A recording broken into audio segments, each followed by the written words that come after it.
Bem-vindos a mais um Desenvolvimento Desorientado Podcast. Eu sou Bruno Garcia e nesse período de isolamento social, se tem uma empresa de tecnologia que teve queda nas suas ações na Bolsa de Valores e os seus serviços pouco utilizados pelas pessoas, essa empresa é a Uber, a startup de São Francisco que revolucionou a maneira como nos deslocamos na cidade e ao mesmo tempo explorou as relações trabalhistas virando até verbo, é marcada por altos e baixos na sua trajetória, contadas no livro A Guerra pela Uber, que expõe todas as intrigas e a cultura predatória capitalista que permeia as empresas de tecnologia do Vale do Silício, e o mito do fundador, que faz da sua empresa imagem e semelhança. Uma leitura interessantíssima que me fez refletir e querer debater sobre o assunto. Para não ficar aquele monólogo sacal muitas vezes da minha parte, convidei um amigo que une justamente o bom humor com a Uber e o YouTuber num dos seus projetos. Então, vamos debugar a Uber no nosso devaneio digital, que começa agora.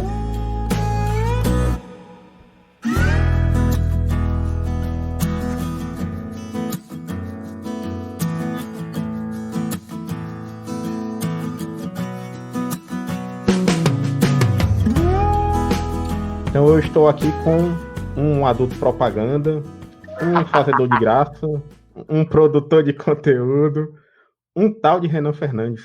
É isso mesmo, Renan? Faltou alguma coisa aí? Falta porque todos nós somos um conjunto de coisas inúteis dentro de uma pessoa, né? É verdade.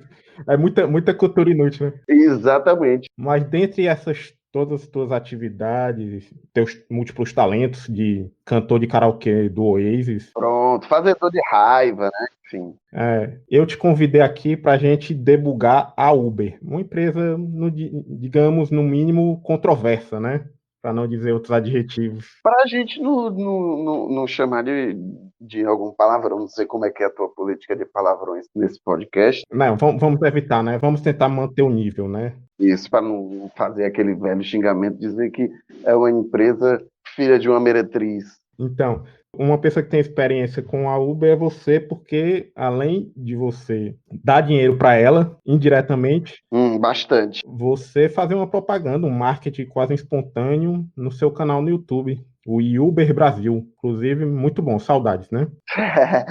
Essa coisa da propaganda, ela na verdade foi proposital, porque a gente criou, contar um pouquinho da história, eu criei junto com um amigo, Tadeu, que é dono da 1111, que é uma produtora de vídeo. E a gente pensou nesse nome exatamente porque, a priori, nós queríamos que chegasse até eles e que eles meio que abraçassem a gente, entendeu?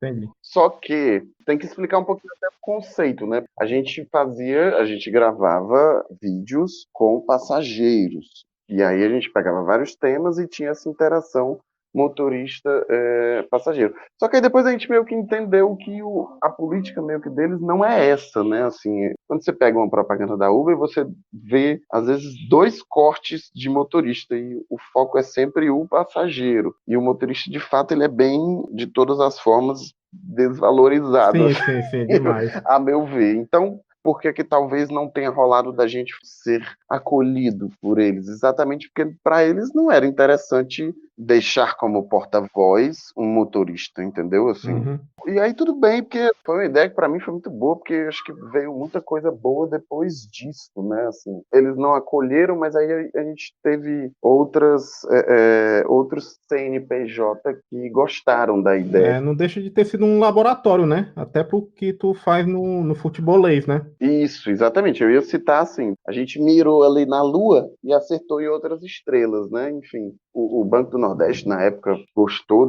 do conceito em si. A gente fez uma campanha para eles nesse formato, né? Do motorista conversando com o passageiro. As próprias campanhas da Sanalto, apesar de não serem gravadas dentro do carro com a outra pessoa, mas o meu link com a Sanalto, que é uma concessionária, Uhum. né, da Chevrolet daqui, foi por conta disso, porque eles viram o Banco do Nordeste, e aí viu que era carro, enfim. Aí, pois vem cá, pois vem vender aqui nossos Fez o carros. portfólio, né? Já fez o portfólio para. E aí depois rolou o futebolês, né, que é o de carona, que no caso o conceito também é o mesmo dessa entrevista dentro do carro, em que a gente levava no caso os torcedores, né, levava os torcedores para o estádio, né, para o jogo. Essa coisa, na verdade é assim, né, nada se cria, tudo se combina, né, a coisa de gravar dentro do carro não é uma coisa, ai meu Deus, que coisa nova e revolucionária, a gente tem isso desde o Gugu.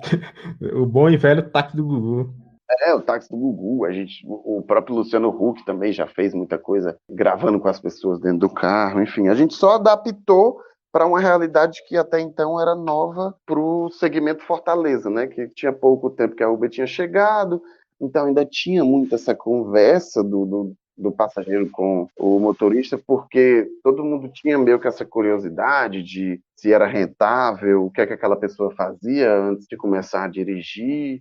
Aí depois isso até foi meio que se perdendo, né? Assim, hoje em dia mesmo, já tem um tempo que eu rodei até antes do início da pandemia, né? Até uma semana antes de começar a mesma coisa do isolamento social. Mas assim, há um tempo, de uns tempos para cá, já estava muito às vezes nem bom dia rola. É isso que eu ia te falar e te perguntar, porque talvez o projeto tenha acontecido num tempo que estava realmente maturando ainda a cultura Uber, né? Tipo, o próprio marketing do Uber.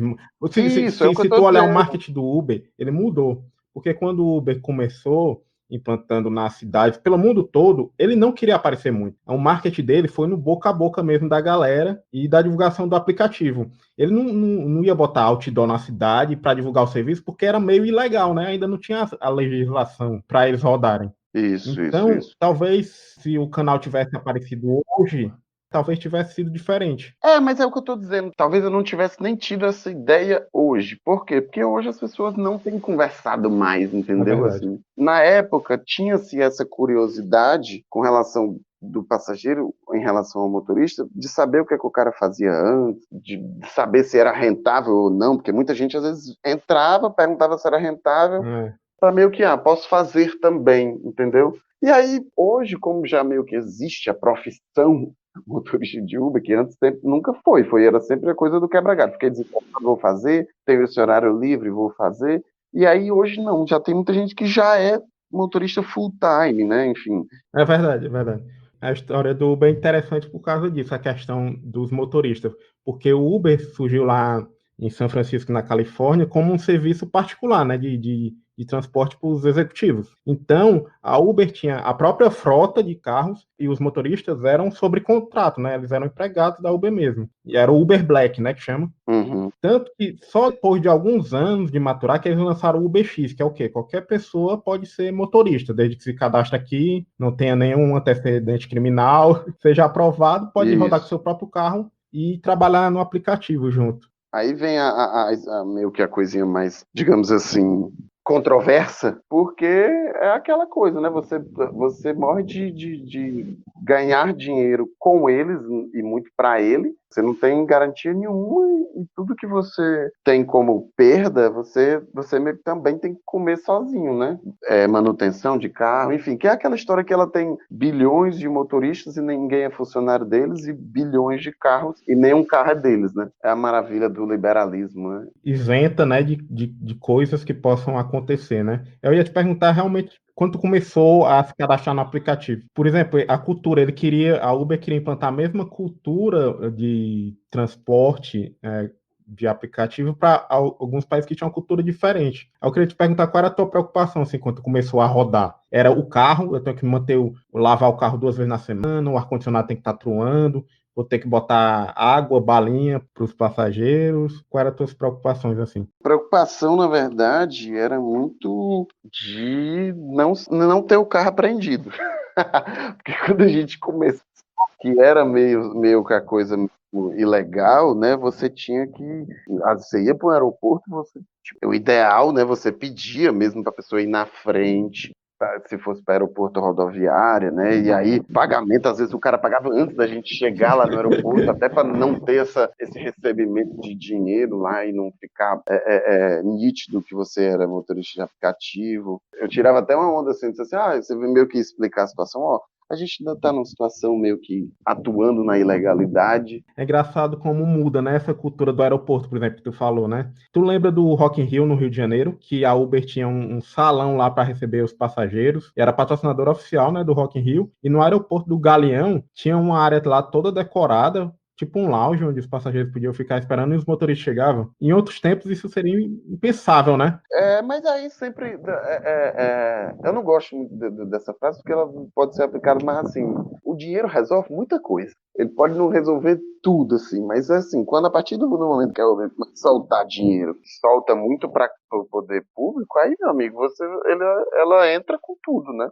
Verdade. É engraçado porque a Uber, quando ela ia implantar em algumas cidades, ela meio que tentava driblar os fiscais. Não, eu não sei se tu chegou a saber dessas histórias, que eu li o livro, né? Eles chegavam a fazer uma versão do aplicativo que delimitava a área onde a pessoa estava baixando o aplicativo. Então, os fiscais da prefeitura, do departamento de transporte das cidades, que baixavam o aplicativo, baixavam uma versão meio fake, que quando eles pediam corrida, a corrida nunca via. Como é que eles conseguiam saber que o usuário que estava pedindo era um funcionário desse controle, desse departamento de trânsito?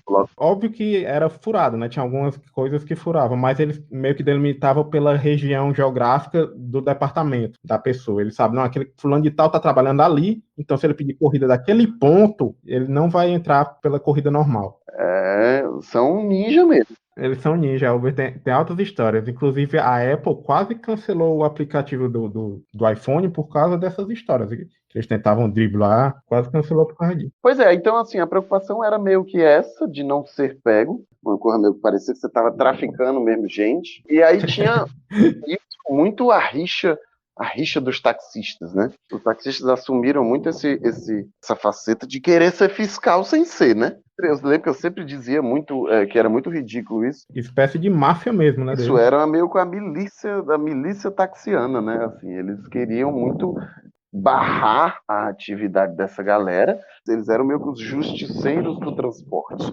Não era o papel deles fazer essa intervenção e, tipo, muitas vezes violenta, né? Era uma parada que tiveram alguns conflitos, assim.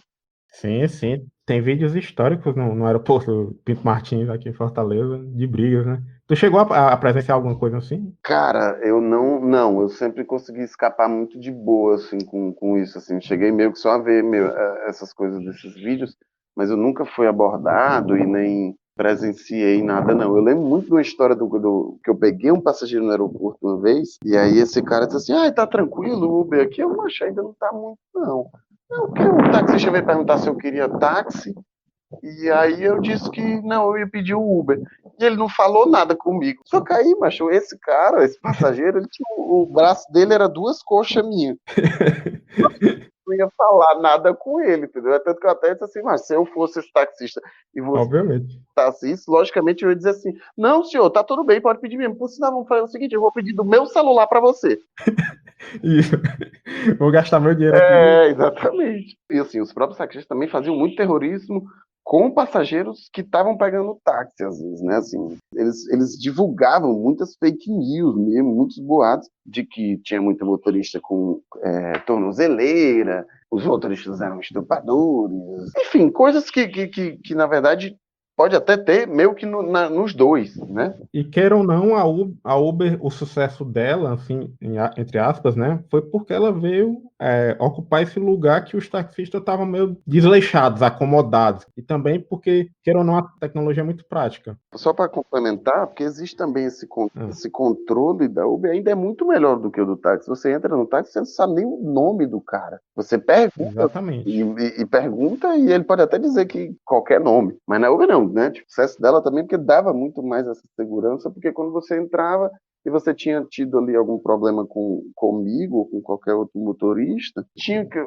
aquele sistema de avaliação tinha um pouco disso, o cara tá com mau cheiro, o carro tá acabado, enfim. E aí eles iam meio que podando ali, fazendo com que todo mundo chegasse no mínimo, né? Apesar de que hoje os taxistas estão tentando correr atrás, né? Já tem aplicativo de cooperativa e tal, que tentam igualar o preço, né? O problema mesmo é o preço. Era terrível, né, macho? Conseguir um táxi, sei lá, no Pirambu, região, né, mais perigosa daqui de Fortaleza, você ligava para a cooperativa e tinha que rezar para algum querer ir, né? Falar nisso, eu tenho uma história muito engraçada que eu estava no Rio de Janeiro Aí eu queria pegar um táxi, né, tipo, da Barra pra Copacabana, na hora do rush, né, 6 horas, trânsito horrível do Rio. Parava dois, três taxistas, perguntava pra onde eu tava indo, eu dizia, eles diziam, não, foi mal, a gente não faz corrida pra lá não, nesse horário, não é o meu caminho. Pô, Fazendo um favor, né, eu ia pagar eles, né, saída de show, mas tu não lembra não? Saída de. Eu me lembro demais, assim, de sair tipo, do final do Ceará Music pra ir pra casa. R$ 100, 150. Era o preço que eles queriam, né? E pro lugar que eles queriam, né? Assim, era bem complicado, assim. Verdade. Te perguntar assim, quanto ao relacionamento com a Uber, eles mandavam orientações para motoristas, essas coisas, né? De como tratar o cliente, boas práticas, eles ofereciam alguma coisa, assim, parece que ultimamente, em alguns países, eles estavam oferecendo até algum tipo de seguro. No início, logo que você entra, tem meio que você tem que comprovar, né, digitalmente que você assistiu alguns vídeos lá que eles mandam, né, que tem essas orientações, tanto de cuidados com o carro, de tratamento com o passageiro, das políticas com relação ao aplicativo, de como ele funciona e como você tem que respeitar algumas diretrizes lá deles, né?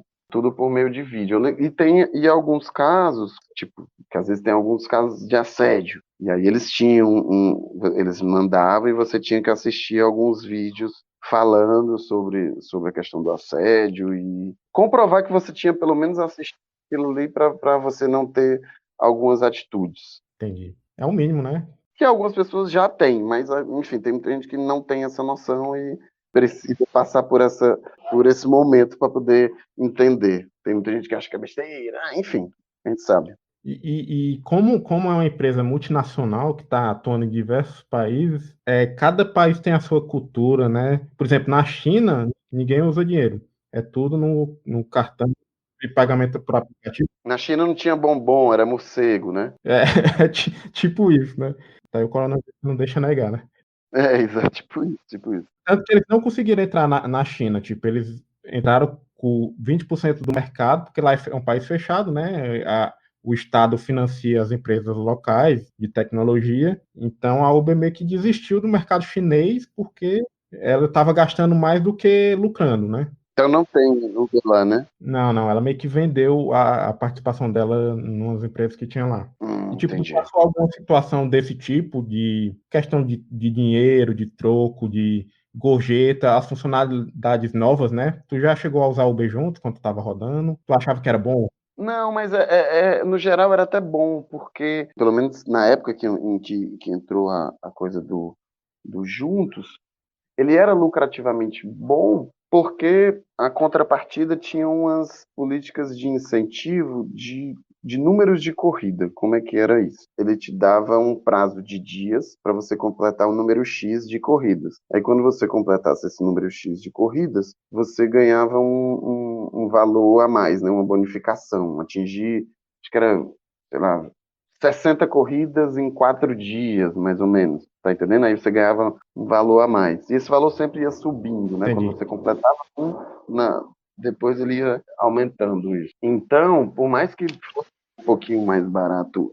as corridas do Uber juntos, quando você pegava 3 pessoas que, digamos, iam para o mesmo lugar, contava como 3 corridas. Para os incentivos, isso era bom até, entendeu? Porque se fosse deixar eles num lugar próximo, tu nem ia rodar aquilo já mesmo, né, antes, e contava Isso, com mais corrida, né? No final vem um bônus. Por exemplo, a funcionalidade de gorjeta, né, que a Uber botou nem faz muito tempo, é uma coisa que já estava programada e que os acionistas ela pediam pro presidente faz tempo, e ele não botava só por sacanagem mesmo. Ele dizia que ele ficava preocupado sempre com o passageiro, né? A Uber sempre a preocupação foi com o passageiro. Ele sim. achava que o passageiro não tinha que ficar preocupado em abrir o aplicativo novamente para dar uma gorjeta, sabe? Ele já pediu a corrida, o cartão já foi debitado, o cara vai entrar no carro, acabou a corrida, ele vai sair. Ele não vai abrir o Uber de novo para dar gorjeta. Enquanto outras concorrentes da Uber, né, outras empresas já tinham essa funcionalidade de dar gorjeta para o motorista. Eu sei. A gorjeta no Brasil, na verdade, ela é uma coisa bem complicada, né, para o brasileiro. Os 10% do restaurante já existem exatamente porque culturalmente nós não, como é que eu posso dizer, não temos esse reconhecimento com os serviços, né? É tanto que o dez por Isso. cento é meio que é obrigatório, porque não, a gente não. Porque é cultural, né? A gente não, enfim, não sei muito historicamente de onde que vem essa desvalorização do serviço, mas aqui a gente já não tem esse costume. Então, a coisa da gorjeta aqui, pelo menos as experiências que eu tive, é uma porcentagem muito pequena mesmo. Eu entendo que seja assim, entendo esse posicionamento do presidente, porque de fato, é como eu te disse, nunca foi a prioridade, nunca foi quem prestava o serviço para ele, né? Assim, ele tá meio que cagando quem tá. Se a pessoa levar do ponto A ao ponto B e o cara pagar, ele. É tanto que a gente tem alguns casos de o cara só chega mesmo a ser desligado da plataforma se ele fizer uma cagada muito grande. É verdade, verdade. Tem vários crimes acobertados pela Uber por causa disso. Eles estão preocupados da pessoa entrar e pagar. Basicamente isso. Assim. É tanto que muito se fala que o objetivo inicial sempre da criação do aplicativo foi ser feito esse mapeamento das cidades, até para ser substituído quando entrarem carros Autônomos, né? isso, que não tenha o motorista, que seja um robô mesmo, né? Assim. Daqui a pouco a gente vai entrar nesse assunto aí, no futuro da Uber nos carros autônomos. Mas eu te perguntar, só para finalizar essa parte do aplicativo mesmo. Questão de funcionalidades, o que é que tu sentiu falta que poderia ter? Eu vou dar minha opinião, por exemplo, poderia ter playlist do motorista. Playlist do motorista? Como assim? Por exemplo, no Tinder, a gente não vê as preferências do Spotify da pessoa? Sim, eu já ouvi mesmo alguns passageiros dizendo assim, alguns que não conhecem muito assim o aplicativo sempre perguntam assim, como é que eu faço para pegar uma corrida contigo de novo? Não só pela playlist, mas às vezes, né, pela relação que você tem ali com outra pessoa, a pessoa gostaria de pegar novamente aquela corrida com aquele motorista. E não tem, né? De fato, não tem. É meio que no aleatório ali, né? Poderia ser uma vantagem e uma desvantagem, né? Tipo, poderia viciar, né, o aplicativo para sempre os mesmos motoristas, pegar os mesmos passageiros, isso não é tão bom. Mas ao mesmo tempo é bom, né? Isso iria muito de encontro do que eles querem, talvez atrasasse muito, e talvez alguns motoristas até saíssem da plataforma, porque ia ter os motoristas que iam pegar mais corridas e ia ter os mais que são meio que enfim, aqueles que não estão muito ligando para o serviço, pegassem menos, e aí, enfim, economicamente a gente sabe que isso não ia ser bom para eles, né? Eu comento muito sobre essa questão do custo-benefício para eles, quando a gente entra na polêmica do Uber Comfort, que é essa categoria que dá a opção do passageiro pedir para não ser incomodado, né? De não. Eu lembro que na época eu comentei muito que a empresa poderia fazer uma parada de não, vamos conversar vamos fazer até essa coisa online de mandar um vídeo dizendo assim, só converse o necessário. Podia ter feito meio que isso, entendeu? Mas com certeza era muito mais fácil você colocar ali a opção para o passageiro dizer que não quer conversar e acabou-se o assunto, né? Autoritarismo digital, né? Não deixa de ser. Por exemplo, tu que é um cara que gosta de conversar, que tinha um canal no YouTube justamente para isso, né? Bem-humorado, temático, com os passageiros, ia ter uma funcionalidade que ia te silenciar. Isso não faz sentido nenhum, né? Ainda mais na cultura brasileira. Mas assim, como eu te disse que isso foi mudando muito com o tempo, as pessoas foram muito normalizando a questão do Uber, né? O Uber de início era novidade, quando deixou de ser novidade, de um bom tempo para cá, só vinha conversando muito mais quando partia do passageiro do que partia de mim. Às vezes você fazia um comentário e aí, não, a partir desse comentário rolava. E às vezes você fazia e rolava só uma resposta e pronto. E aí eu já não insistia mais também. No Uber Juntos, tu percebia que os passageiros conversavam entre si? Às vezes sim, às vezes não. Às vezes sim, às vezes não. Mas eu me lembro de uma coisa muito engraçada, uma história do Uber Juntos, que a primeira passageira que eu peguei, e ela tava já conversando, sabe? Comigo. Aí quando a gente chegou para pegar as outras duas, aí eu me lembro que eu tava conversando com essa passageira de início, aí fui pegar outras duas pessoas, aí quando essas duas meninas entraram, aí a gente tava meio que no meio da conversa, né? Eu e a primeira. Aí eu até falei assim, gente, a gente tava falando sobre isso aqui, isso aqui, isso aqui, isso aqui. O que é que vocês acham? E aí ficou todo mundo meio que no mesmo assunto. Fazer uma votação aqui, né? Foi tipo isso. E voltando aqui pro tema que tu começou da automação, Tu acredita mesmo que pode acontecer isso no futuro, de não ter motorista no Uber? Eu, sinceramente, eu não acredito, principalmente no Brasil, não tem a mesma condição. Se nos Estados Unidos, os projetos que eles têm lá, em cidades que são planas e bem projetadas, já teve diversos problemas de batida e de atropelamento, com morte até, né? Nos testes com o Uber sem motorista, já teve esse problema. Tanto que eles meio que desistiram, sabe? Eles estão desistindo aos poucos. E também por uns problemas legais lá no Brasil, então eu acho inviável isso. Tu acredita nisso num futuro longe? Cara, eu acho que caminhamos para isso, mas como eu disse, é uma parada muito distante mesmo, assim. É como tu disse, tem que ser uma cidade muito, muito bem projetada, né? Enfim, para, digamos, para o carro funcionar como se fosse um metrô individual, digamos assim, né? Eu acho que a nossa geração não pega. Acho bem difícil mesmo. E eu acho que, observando assim, eu acho que a Uber vai investir justamente nisso que tu tá falando, num transporte mais coletivo, sabe? Talvez num veículo leve sobre trilhos, né? No metrô, ou então no ônibus Uhum. automatizado, talvez. Mas o carro mesmo, acho impossível. E mesmo a gente já tem o Top Buzz Mais, né? Que chegou a ver isso, assim, que é uma espécie de bem de uma Topic, Topic 55 Gourmet. é tipo isso, que é pelo celular, exatamente. Um Topic 55 Gourmet, é bem isso mesmo. Mas tu acha que vai concorrer bastante com o Uber? Aí agora, mais nessa pós-pandemia, tu acha que as pessoas vão andar mais de transporte coletivo? A pandemia deu uma quebrada total nisso tipo, eu acredito que o Uber Juntos não vai ter, né? Assim, não esteja tendo e também por um bom tempo não volte a ter. Eu até prevejo um crescimento um pouco assim em quem pode pagar e vai ter que sair. Não, vou ter que sair porque as coisas vão voltar a reabrir, vou ter que sair. E eu posso pagar? Eu vou de Uber e não vou de ônibus, né?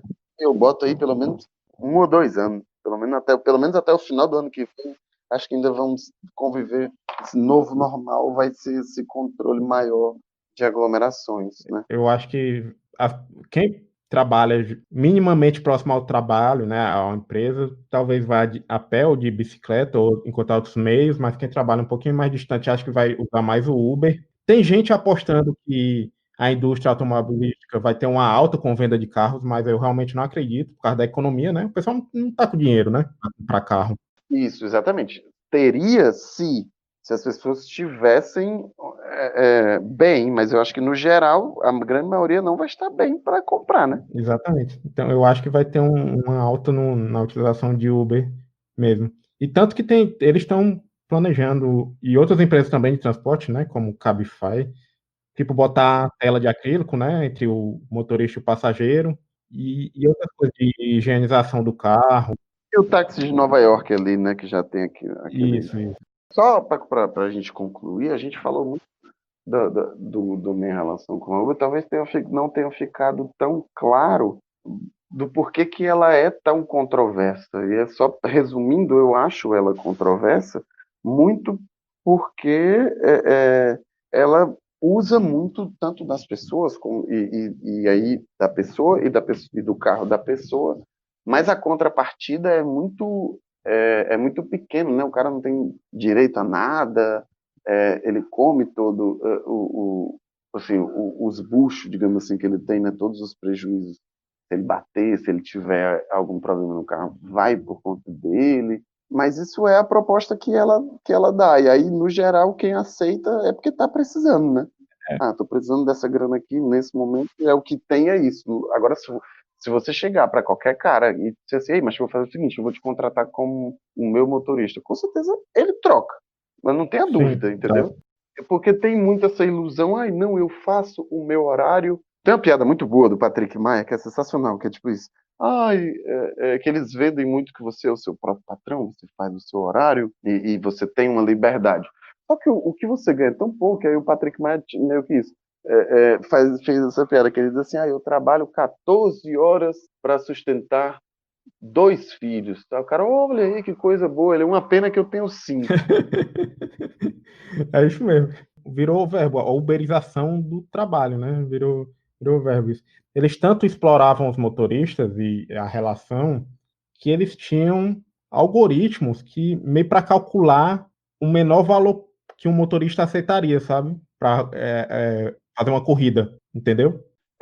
E aí, na verdade, essa coisa, essa falsa liberdade que o cara tem, muitas vezes, quando você pega uma média, com certeza as horas trabalhadas são muito, muito mais altas do que, às vezes, até o permitido, entendeu? Porque o cara, de fato, se ele for viver só disso, e dependendo da realidade dele, ele tem realmente que trabalhar 10, 12 horas, entendeu? Dirigindo.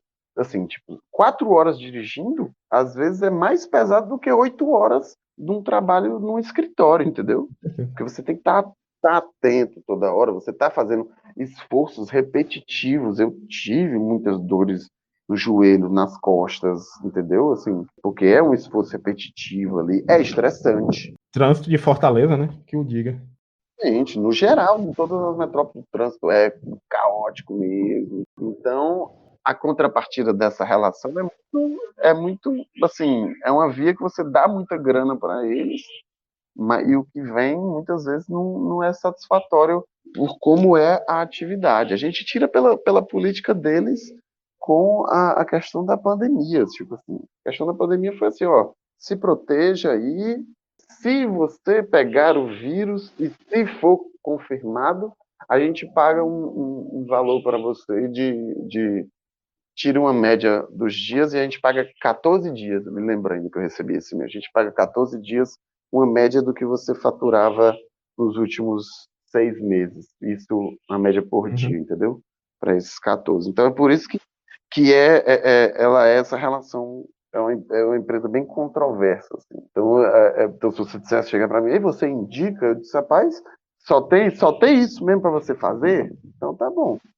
Então vai lá e faz. A minha visão, digamos assim, ela é meio que positiva porque eu consegui criar outras coisas a partir disso. Mas o ofício em si é bem, enfim, bem complicado. Não, a Uber é uma empresa que realmente explora ao máximo os motoristas e não dá segurança para os motoristas realmente explorar. Ah, não dá nenhuma. Teve uma época que baixou bastante os ganhos, né, do motorista, não sei se tu lembra. Aí teve um movimento de delete Uber, né, que rolou e teve protestos na frente dos escritórios pelo mundo, inclusive em São Paulo. E ela, nem aí, ela, ó, se vocês quiserem se desligar da plataforma, fica à vontade aí, a gente arranja outros motoristas, e é isso. A gente volta para repetir, ela nunca vai. O foco não é o motorista, tipo assim, né? Ela vai arrumar outra pessoa para fazer aquele serviço. Na verdade, a uberização de qualquer serviço sempre vem com a desvalorização do profissional. Verdade. Para finalizar, Renan, queria agradecer tua disponibilidade em conversar tuas histórias de Uber. Eu sei que tem muito mais história aí, e algumas proibidões, né, que não cabem aqui na proposta do podcast. Tem umas mais obscuras, assim, mas nada fora da lei. Sempre com consentimento de ambas as partes. É verdade. Está sendo gravado aqui. Qualquer coisa que você falar, né, pode ser. Eu era contra você. Quer deixar algum recado final? Tuas redes sociais aí para quem quiser te seguir. Algum vídeo que tu indica do Uber Brasil? Qual é o vídeo mais visto do Uber Brasil? Tu lembra? Cara, não sei. Eu vou até dar uma olhada. Talvez os primeiros tenham sido os mais vistos, que tava meio que na coisa da novidade, assim. Eu gosto muito de um do casamento, foi a minha prima que foi casar, e a gente fez meio que uma dinâmica com o casal. Primeiro eu levei o noivo, depois eu levei a noiva. E foi muito legal esse. Eu gosto muito de alguns vídeos que pega muita época de carnaval e É bem pré-carnaval, legal. assim. Tem um que é o ida e volta. O ida e volta é fantástico, que é o pessoal, eu levo eles antes, chegando na festa e no pós-festa. Essa comparação é muito boa, assim, é muito engraçada. Acho que esses são os dois que eu gosto Legal, bastante, legal. assim. E tuas redes sociais, né, pra quem quiser te seguir? Quem quiser me seguir, arroba um tal de Renan Fernandes. Arroba um tal de Renan Fernandes. No Instagram. No Instagram, no Instagram. Aí lá acompanha teu trabalho de adulto propaganda, teu stand-up comedy, que tá parado, né? Mas tem história no teu stand-up. Ai, tem bastante coisa, viu, mas aliás, boa parte do meu set é muito essas histórias, assim, ó, essas histórias que rolam, assim, de corridas bem diferentes, assim, bem, como é que eu posso, curiosas, curiosas. Então, show, cara. Valeu. Obrigado aí. É isso, tamo junto. Coisa mesmo que nada. Valeu. Um abraço. Valeu, meu filho, um abraço.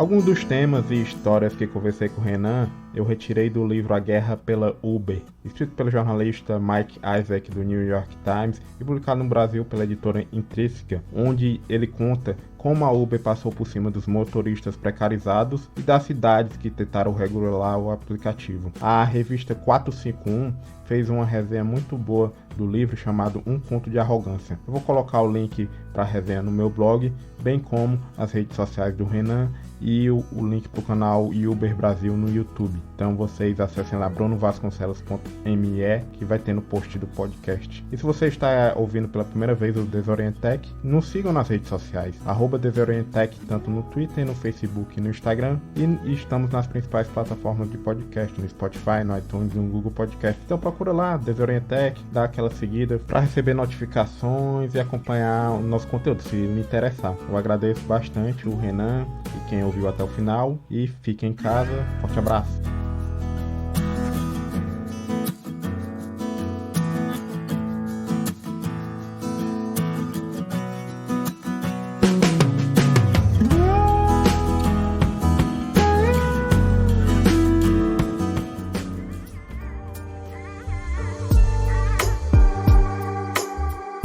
Podcast editado por Roberto Rudinei. Você pode me achar no Twitter na @Rudilonia, repetindo, RUDYLONIA,